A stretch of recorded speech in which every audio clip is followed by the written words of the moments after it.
বিশ্বনবী মসজিদে নববীতে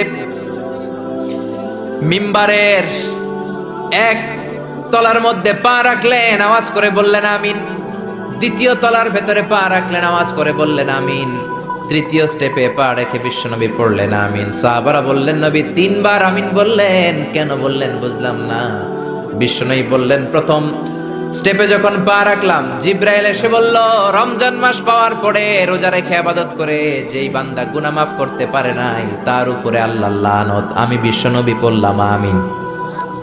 দ্বিতীয় স্টেপে পা রাখলাম, জিব্রাইল বলল, মাতা পিতা পাওয়ার পরে যারা মাতা পিতার খেদমত করে নিজের জীবনের গুনাহ ঝরাতে পারে নাই, জান্নাত কামাতে পারে নাই, তাদের উপরও আল্লাহর লানত। আমি বিশ্বনবী বললাম আমিন। তিন নাম্বার স্টেপে বিশ্বনবী বললেন, আমার নাম শোনার পরে আমার যে উম্মাত আমার উপর দরুদ পড়ল না, তাদের